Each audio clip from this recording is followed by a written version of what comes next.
Good morning to you, St. Lucia, and welcome to the studios of the Government Information Service being broadcast on the National Television Network, NTN. I am Lucia Joseph, and it is Monday, and we are back.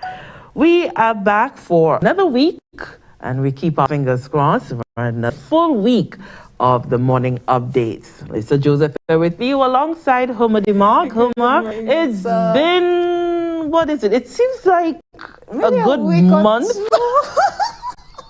Time has a way. That's what COVID does. You're not quite sure how long things ride. But, as with any other institution, the Government Information Service, we're always ready to respond.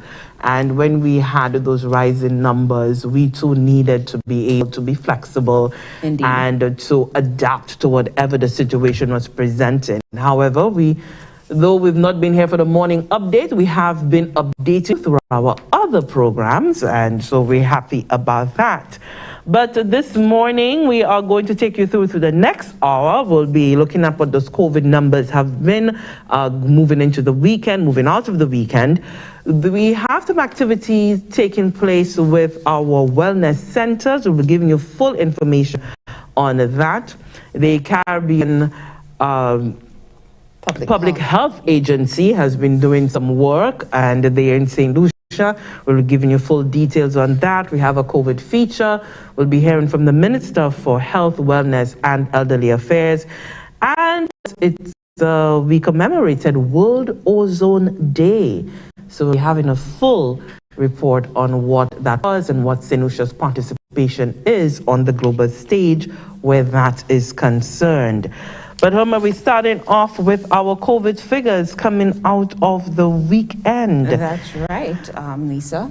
On Saturday, we had 121 confirmed cases of COVID-19, and that was from about 466 samples, and those samples processed on the Friday, 17 September. So that was a positivity rate of 26% for the samples on that date. We also had good news, 172 individuals who recovered from COVID-19, which is fantastic news. We always want to hear about recoveries. And on Saturday, that brought us to the active cases at 2,394. But 3 of those cases are in critical care, and 9 of them are severely ill at Respiratory Hospital. So that was on Saturday. Moving into Sunday, so we had 85 new cases that were reported there by the Ministry of Health on Sunday, and the samples were processed the Saturday. That sample was 278, and that gave us a positivity rate of 30.6%. And we also had confirmation of another large number of individuals, 205 individuals recovered. So that was very, very good news, and brought our active cases to 2,274.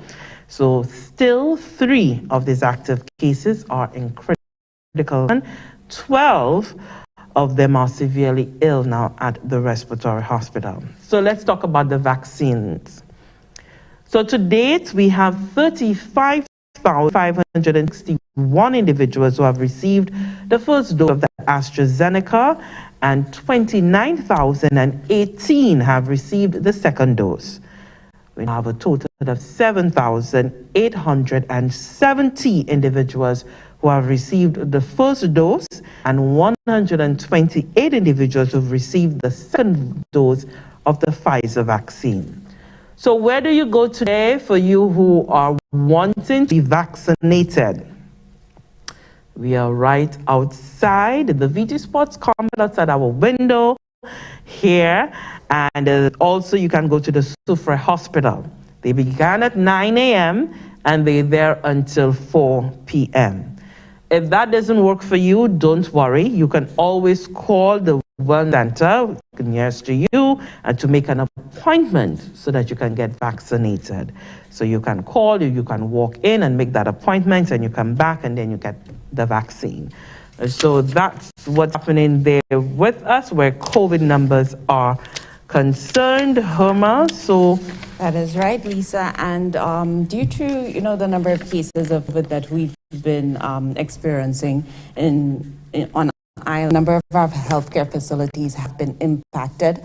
The facilities, the staff of the facility, a number of them have periodically been placed in quarantine and in isolation. As a result, in response to the situation, the ministry has taken measures to improve efficiency in delivering care to the St. Lucian public, and as a result, they have restructured the community health care services. We do have a report, or rather an address here, by the Principal Nursing Officer for Community Nursing Services, Julieta Cassias. She's going to tell us a little more about the restructuring of the community healthcare services.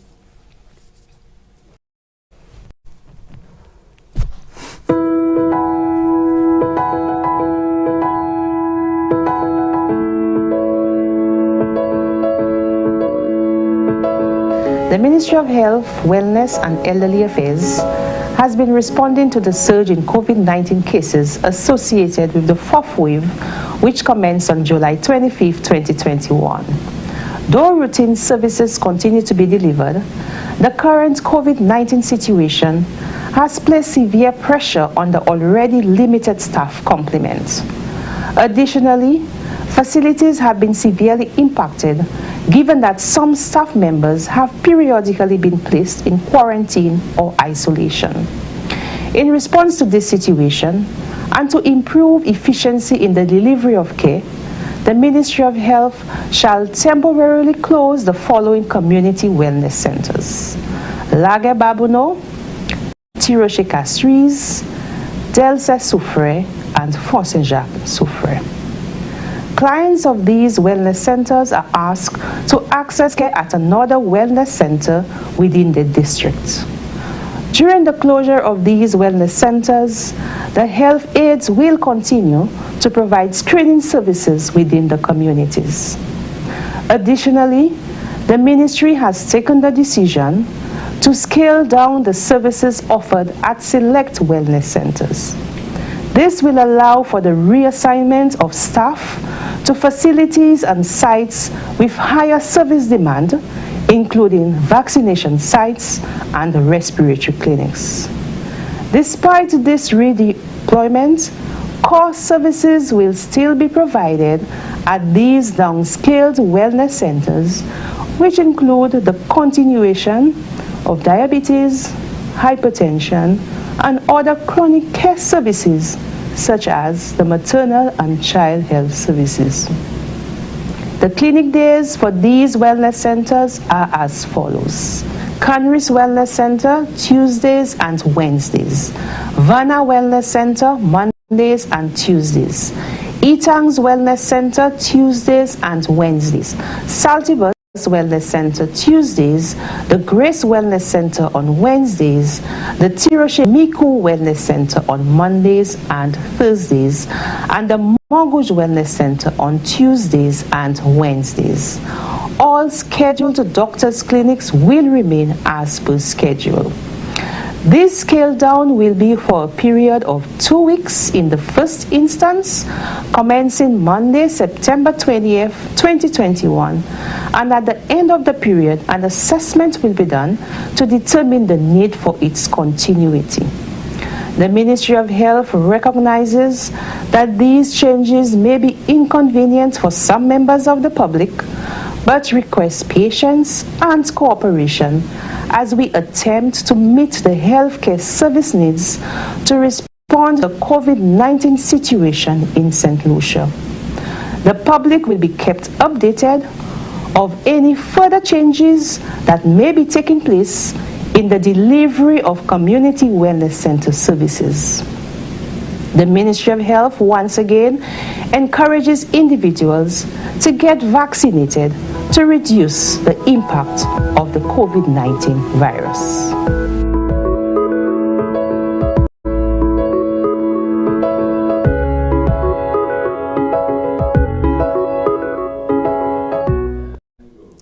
And that was Principal Nursing Officer for the Community Nursing Services, Julieta Cassius. Meantime, the Caribbean Public Health Agency, CAFA, is bolstering health and safety in the tourism sector of the Caribbean, including St. Lucia. And this comes at the same time, as you know, St. Lucia, like many other countries within the region, they continue to battle the COVID-19 pandemic. As a result of doing so, the Tourism Health Program, Donna Vites, the Permanent Secretary in the Ministry of Tourism, Culture, Creative Industries, Investment Information, she tells us a little more about this program. The Caribbean Public Health Agency, CAFA, has been working alongside the tourism industry for quite some time, actually a couple of years, even pre-pandemic. And CAFA has been collecting and doing regional surveillance within the region for a lot of the public health issues that even emanate from the tourism sector. One of the core areas being the cruise sector. But since the pandemic, CAFA has been zooming on how it can assist the region, all CARICOM member states, in providing surveillance and providing technical assistance in driving awareness of COVID-19 and how we can open the tourism industry safely. As part of that, there is a tourism health stamp, a tourism health program that CAFA had embarked on pre-pandemic that we find very impetus for us to really push at this time, because it's an avenue that could help increase awareness of COVID-19, what to look for, what environmental conditions to survey, what measures and protocols can be put in place to mitigate against spread. So we have a couple of tourism service providers who have been certified or given the health stamp, and some others in train. The objective of CAFA coming in country is really to drive home the message of how we can conduct tourism activities in a safe way and how we could use the tourism health stamp to drive the awareness and surveillance within the tourism industry. As part of that, there's also a web-based application that had been enacted so that CAFA can also get surveillance and monitoring illnesses and sicknesses as they develop in a form that visitors and service providers can go on the platform and report illnesses as they occur. That data is transmitted directly to CAFA in a very ready form so that they can monitor across the region.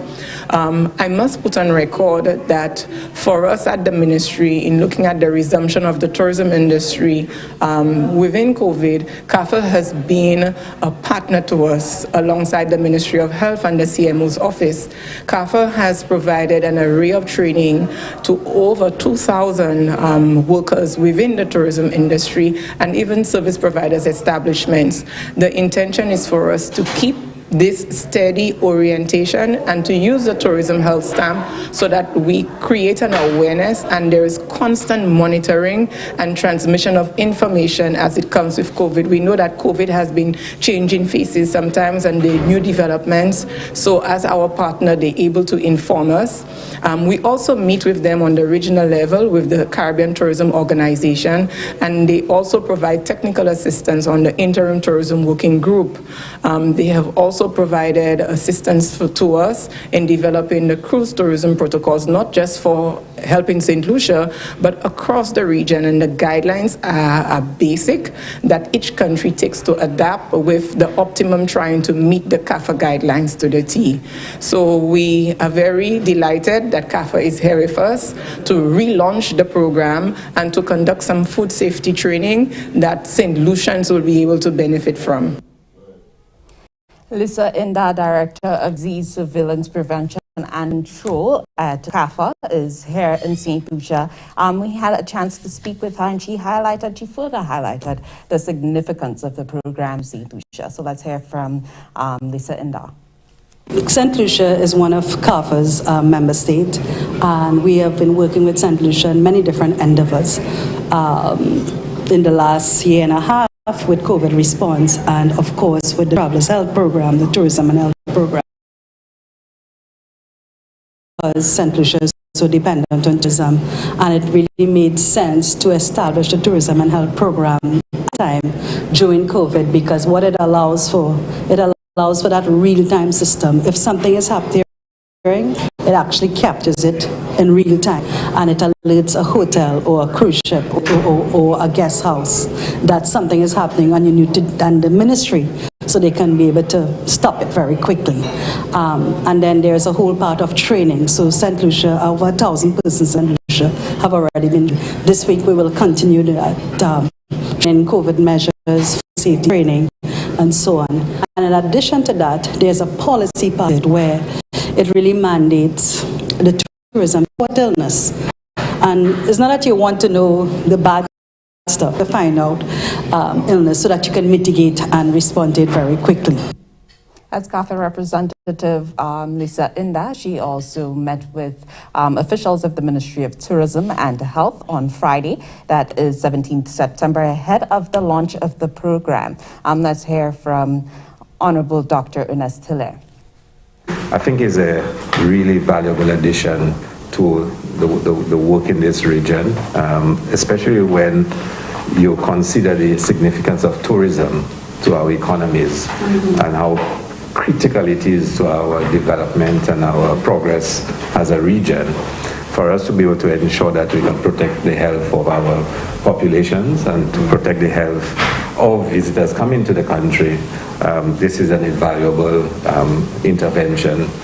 And of course, COVID has probably highlighted just how critical having such an intervention is. So I was really glad to read all the stuff that the PS gave me to read and to look forward to the launch tomorrow. I think I noted that St. Lucia is the first to launch and it will take place tomorrow. So for us, that is an achievement.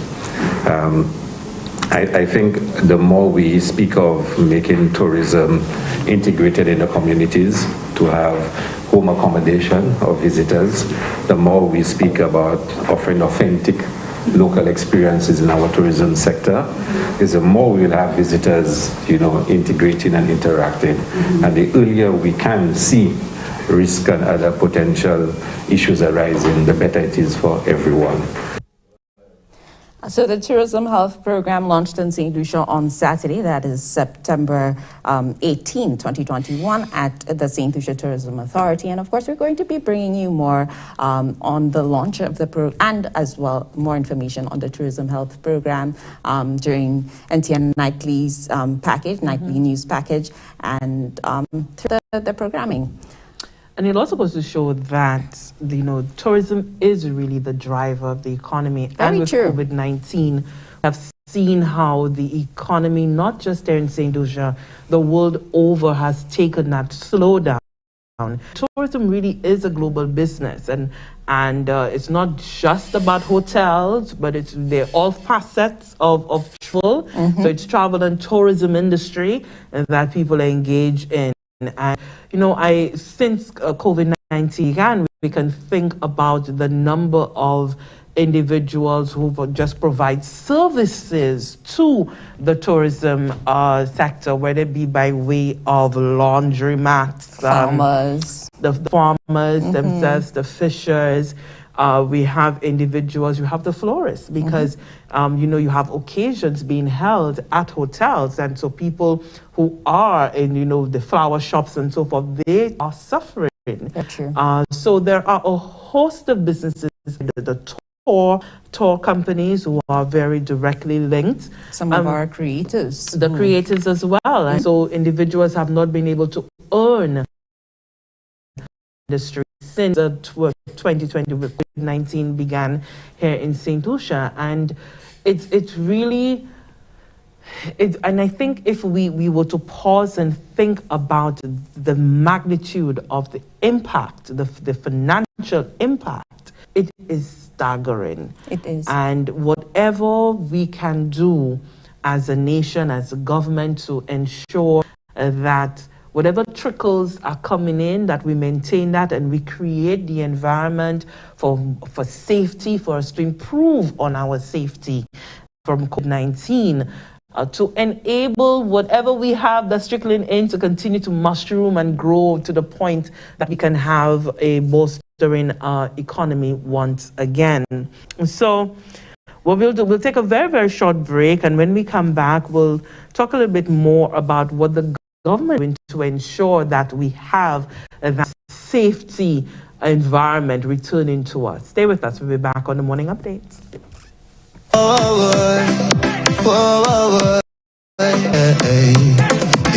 Sons and all the daughters, the island of Lucia, the place that full of culture, beautiful people, good character, big mountains, good for adventure, driving volcano, you feel you can enter, natural resources, place to remember, right banana cause of a jolly water, no one is well that I go, nobody can tell me what I know, could I England, Tokyo, no place like Lucia, no, then Lucia, my little Jacalisco, number one on my list now, even when your own people them hit you, I will never forsake you, sons and all the daughters, the island of St. Lucia, the place that full of culture.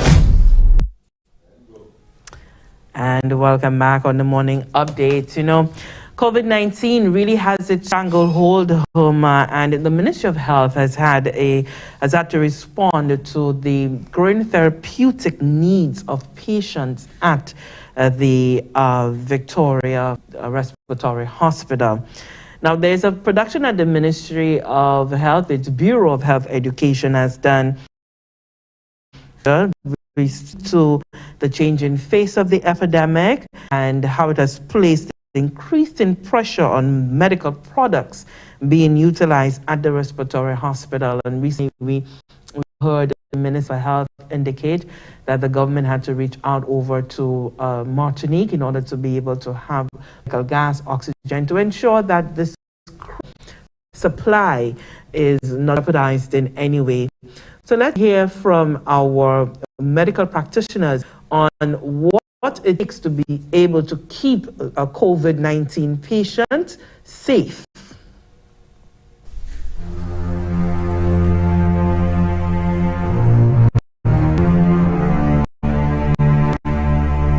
It's very hectic, as we know, with the influx of increased numbers of COVID patients, and then we're severely understaffed.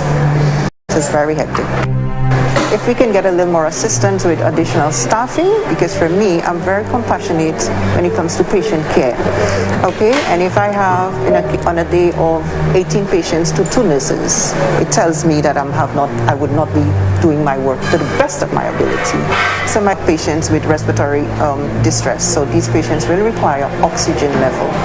Okay, yes, we have oxygen, but we can have patients that are very critical that requires as much as 15 liters per minute. And if I put a patient on 15 liters a minute, how long would such a tank last? It's not going to last a patient throughout the day. The daily average consumption of the oxygen tanks, we use at least 274 per day, which is very costly. We have some patients on high flow that consume 1 tank in 40 minutes. So if you would do the maths, that means that person uses over 20 tanks a day just because of COVID. So, and we have been seeing with the increase of these numbers, we have been having a lot of patients who are on high oxygen demand, okay, at 15 liters per minute. Other than that, we have patients on 3 liters if we have COPDs or patients with other respiratory problem. They can go from 3 liters to 5 liters. But what we're seeing recently, as in 2 weeks or 3 weeks ago, is those that are high oxygen dependent. 2 of my wards are positive ward. I have patients on these wards, and patients are telling me, "Nurse, COVID ain't real, you know." I'm like, excuse me? But if you are here, it tells me that your PCR is positive. It tells me that you're positive to COVID. How can you tell me COVID is not real? So we have a lot of patients and persons who still believe COVID is not real. So this tells me, so when they're on the outside, they live carefree. Yes, and they come here, they're suffering. We don't want to see them suffer, but then there's only so much we can do. They have to play their part as well.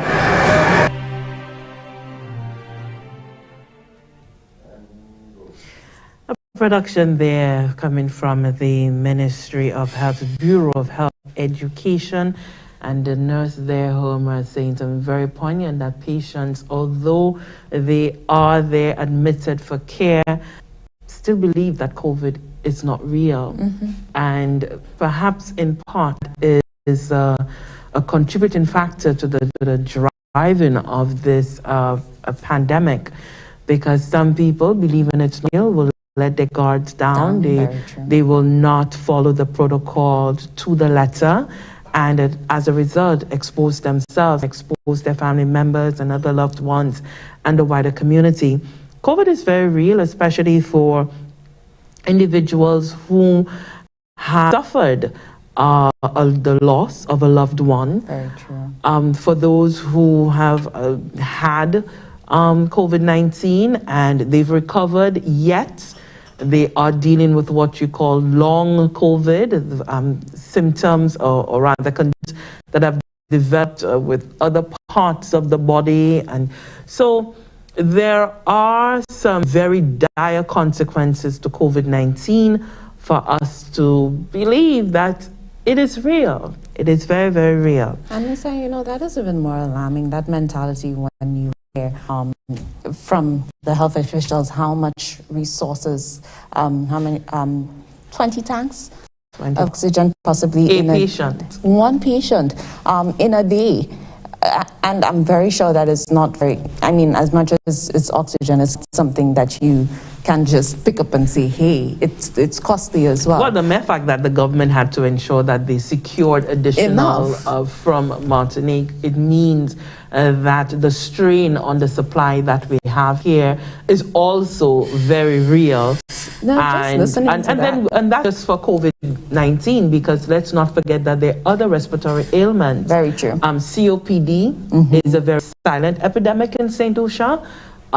There are patients, COPD patients, who require just as much oxygen on a daily basis as well. We have individuals who are asthmatic, some even fall sick just for coming out admitted at the OKEU hospital, and their various conditions people would need oxygen for. So these are the hidden cost to COVID-19, the hidden strain and pressure all around, whether it be on the government, it's also on our public health workers.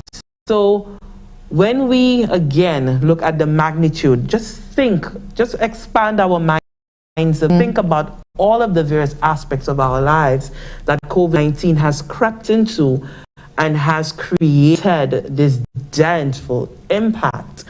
We individually can say, whoa, step back. What am I doing? What can I do to ensure that I am safe and that my family members are safe?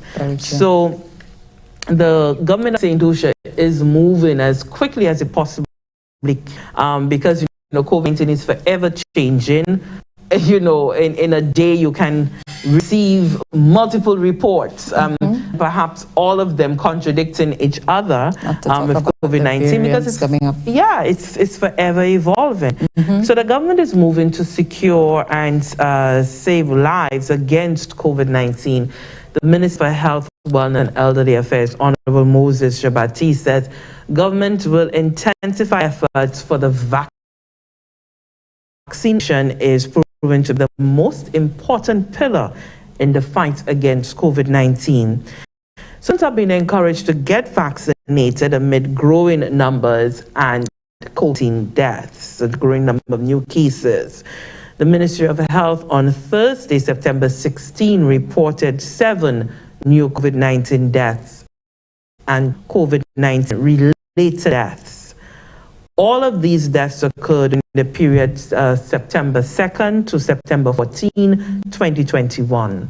Now, to date, we've had COVID-19 deaths. The total has been 106 COVID-19 deaths.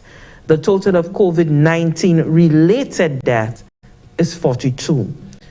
Here's the Minister for Health, Wellness and Elderly Affairs. We will increase our vaccination sites. We will increase activities which will encourage parents to get their families vaccinated. As we approach the possible face-to-face environment in our schools, it is imperative for us to increase vaccination among our school population who are eligible for the vaccine. We have enough vaccines in stock. We will encourage the approval of social activities for fully vaccinated individuals as long as the consultations and proper accounting systems are put in place. In fact, the Prime Minister has advised the public servants concerned to begin the process of consultation so that we may begin as soon as practical.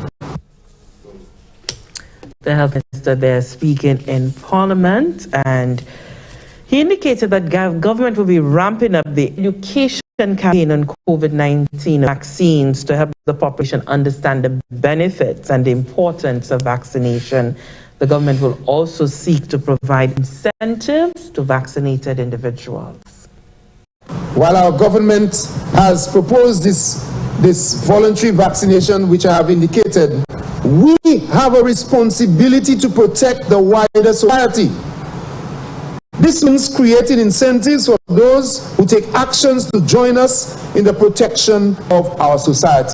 I repeat, while our government has proposed voluntary vaccination, we have a responsibility to protect the wider society. This means creating incentives for those who are willing to take actions to join us in the protection of all of us.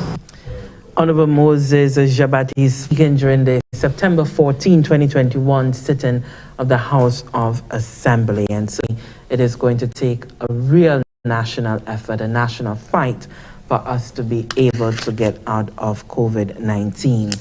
So I just want to emphasize, Homer, that the government has said there's no mandated vaccination, but certainly for us to be able to educate ourselves on the vaccine, and the Caroli Community Organization Association had an activity on the weekend where they invited practitioners and they were able to have discussion with community. And I saw that some of the photographs and some of the photos, there was some one-on-ones happening with the medical professionals, and that's very good because individuals have questions about the vaccination, which is pertinent to perhaps their own medical situation. And I think it's very, very important. If you want to take the vaccine, fantastic. Ensure that you speak to your medical practitioner so that you can fully understand. If you have any underlying conditions, there are questions that you have on how, what the impact will be, the interaction with the vaccine, your underlying condition. There are a host of questions that individuals have. See a medical practitioner before you go and get a jab so that you too can be at ease. But most importantly, if you've had all of these concerns, you've had them, you've spoken to your medical practitioner, doctor, and you've been able to put your mind at ease and you go for the vaccine, you now become an important ambassador. Very true. In that fight, because you now can tell your story to other individuals and let them see that they're not alone. Because one thing about people who are ill, anything surrounding the medical, we often believe that we are alone in our condition until we begin to talk, to speak to people, and then we share stories and we realize, but hey, I'm not alone in this. And so Jane has had a similar situation. Jane has done this and she's doing well. So the next best thing is, well, perhaps it's good for me and I should go out. So that is the sort of encouragement I would give from where I am sitting, that you go out there, speak to your medical practitioner, and make up your mind, get vaccinated, and once you do, become an ambassador in this fight, become a foot soldier in the fight against COVID-19. Very important point that you're making there, Lisa. And I've realized that some private practitioners have also gotten involved in the vaccination by offering it. So if you do know that your medical doctor or your practitioner is one of those, you can have a chat with them, and while you're at it, if you trust them to actually administer it, you could make an appointment for that as well. But it's very important to get the information and ensure that you are properly informed before getting that vaccine, or rather to get that vaccine. Yeah, and I think that is the slowdown that we're experiencing with our uptake and so forth. That It's the information, it's being able to understand that information and dialoguing. You know, I don't ever see someone as being an anti-vaxxer. You know, certainly what that individual needs is to have a conversation. So let the ideas exchange, and certainly you know the individual who is most informed, and that's important. You need someone who is informed and who has the control of that information by way of fully understanding that information. Very for you true. to be able to have that discourse and say, the light bulb goes off, and say, okay, I fully understand I now. get that.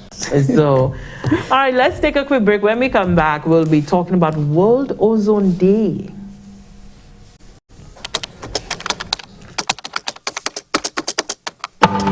Tired of waiting for hours and days. Tired of standing in lines and lanes. DigiGov is the solution. Over 150 services online. Renew your license and waste no time. Contact the call center 311, that's right, and be updated on the status of your task. DigiGov saves time. DigiGov, get online. DigiGov for I am DigiGov. I am DigiGov. Hi there. I am DigiGov. I am DigiGov. I am DigiGov. I am DigiGov. I am DigiGov. DigiGov for the people. DigiGov for your mind.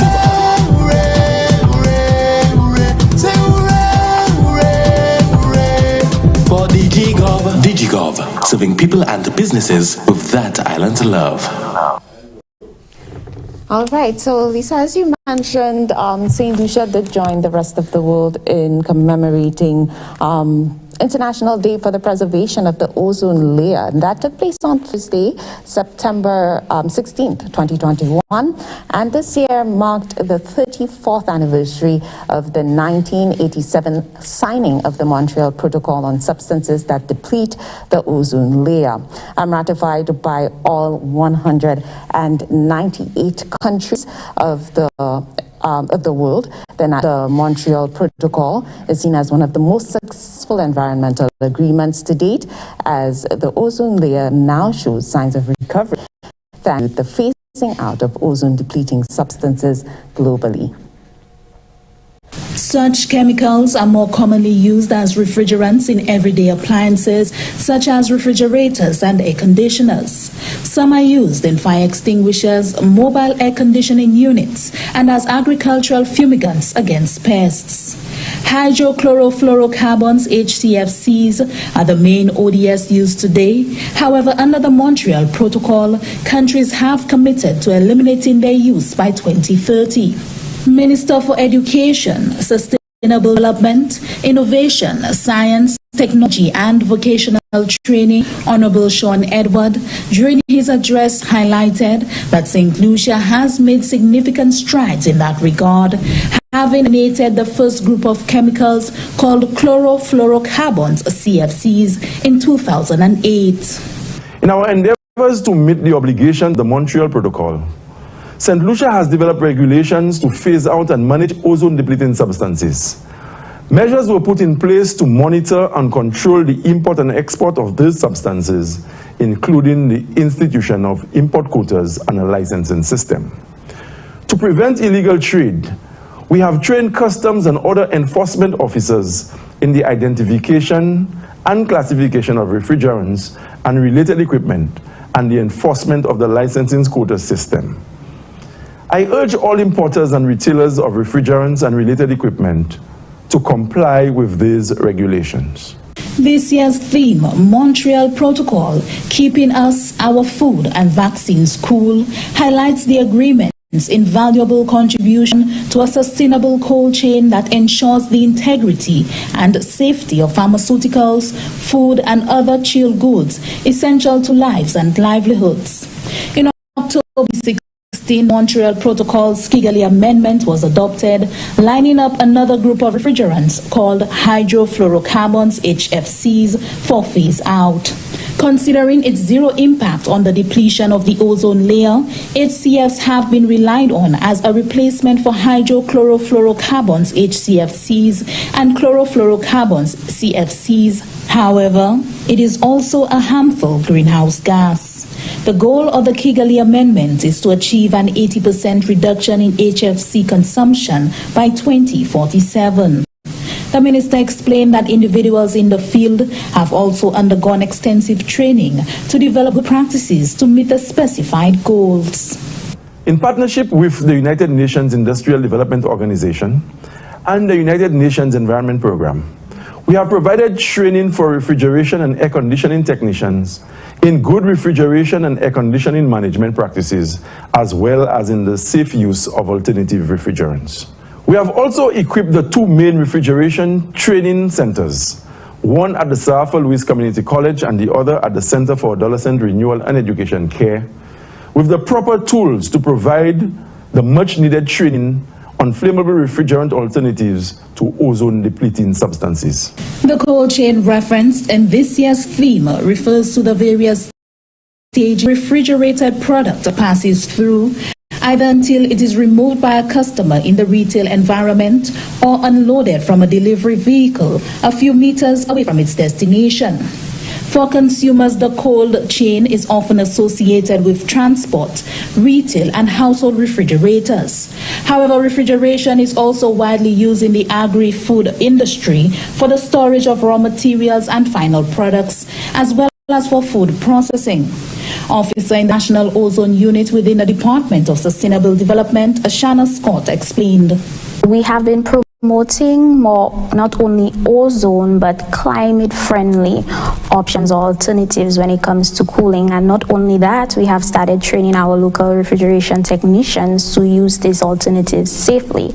Also, we are working to finalize Lucia's national cooling strategy, which would introduce minimum performance standards. And what that means in general is that we want to ensure that the equipment that comes in is not only efficient, but it will not waste energy and that it will not put a dent in our pocket at the end of the day. Also vital for the safe supply of vaccines, medicines, and healthcare applications, public awareness of the cold chain has increased under current global pandemic conditions, primarily for its delivery of life-saving COVID-19 vaccines to countries around the world. The commitments under the Kigali Amendment can help parties work together to use new sustainable cold chain systems that are highly efficient, safe, and use climate-friendly refrigerants. From the Government Information Service, I am Janelle Norvell. And that's great to hear, Lisa, that we're finally seeing some sort of reprieve in terms of the ozone layer, because we know for a long time in terms of climate change and the effects of that, that's one that we've seen, although we still need to continue efforts to ensure that we're leaving some planet for those that come after us, right? I had completely forgotten about the whole ozone layer situation because we, as you say, climate change, and so that's what we really talk about and we forget. You know, the ozone is part of that as well. But I remember when all of this discussion began locally, internationally, we went through several programs. There were products, you know, lots of products now put ozone ozone friendly on their packaging, and so a lot has happened. I remember at school we had to do lots of little drawings and essays and so forth on the ozone, and you know, just playing your part in being able to heal that ozone layer. And now we are hearing so many years later that yes, that tremendous success has been able to accomplish there. So we're hoping that with climate change, that you know, that if we keep those emitters, the countries who are the largest emitters, that if they do what they're supposed to be doing, that we'll be able to see some reverse where climate change is concerned as well. So as we wrapping up and speaking about the climate, what's happening to us weather-wise? Weather. Okay, so today winds will be blowing between the east, southeast, and south near 8 miles per hour or 13 kilometers per hour, becoming lighter, variable, or calm at times. The weather day is expected to be generally fair skies with a few scattered showers. Your marine forecast, tides at the Castries Harbor will low at 9:14 a.m. and they're expected to be high at 3:36 p.m. At tides at the Vieux Fort, low at 10:41 a.m. and high at 4:43 p.m. And seas today are slight to moderate with waves 3 to 5 feet or 0.9 to 1.5 meters.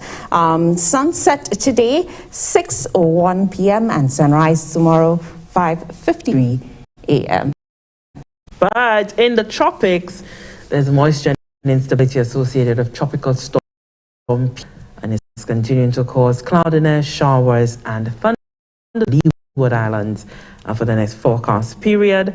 At 5 a.m. today, the center of Tropical Storm Peter was located near latitude 19.1 degrees north, longitude 59.5 degrees west, just about 245 miles east-northeast of Leeward Island. So Peter is moving towards the west-northwest near 14 miles per hour. On that track, the center of Peter is expected to pass of the Leeward Islands this week. The maximum sustained winds are near 50 miles per hour with higher gusts, and certainly interest in the northern Leeward Islands, the Virgin Islands, and Puerto Rico should continue to monitor the progress of this system. And at 5 a.m. today, the center of Tropical Storm Rose was located over the eastern tropical Atlantic near latitude 15.9 degrees north, longitude 32.0 degrees west, and moving toward the northwest near 50 miles per hour. The maximum sustained winds are 40 miles per hour with high gusts. And Rose is expected to remain over the open Atlantic during the next 5 days.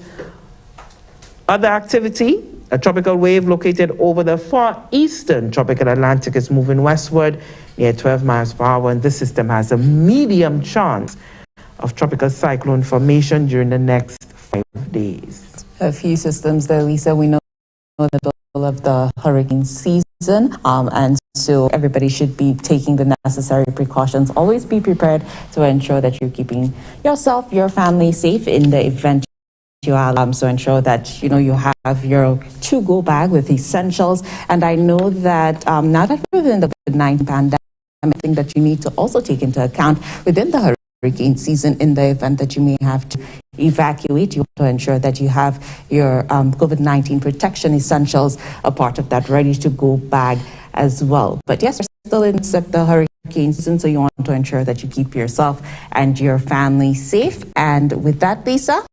Yeah, we've come to the end for the morning update on this Monday, September 20.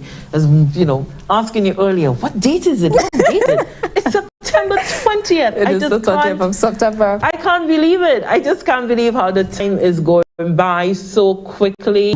October is here. It's drawing closer to grand celebrations here. I am on the staff, October, my birthday month. And here we are thinking, yes, Jeanette Creole and Creole celebration. There's no Jeanette Creole. COVID has taken care of that. But certainly birthday celebrations are always on. And so October, the whole month of October, it's mine. I'm not sharing it with Jeanette Creole and we'll surely celebrate you, Lisa. And then November around the corner. Yes. It's all about you. It's all about Miguel. Oh, wonderful. Yes. Isn't Geraldine as well? In November? Is either late October. They're on. Yeah. I'll tell you, GI staff has a vibe. Yeah. Who else, Miguel? I said big up to the Scorpio. Yeah, Scorpio season. Yes, it is Scorpio season. Yay. Although the rest need to come first. Now, enough of that stuff. It's a good childlike. I love being childlike. Takes off the stress of the world. Yeah, it's just a little relief for you from your Monday blues. We hope we helped. Thank you so much for joining us. us. Don't forget to tune in tomorrow morning. We'll be very happy to be with you and to share some more information with you as we continue to battle COVID-19. And of course, there are other events happening within the government of St. Lucia, and the wider community will be here, Norma and Lisa, to bring you all the details. Bye.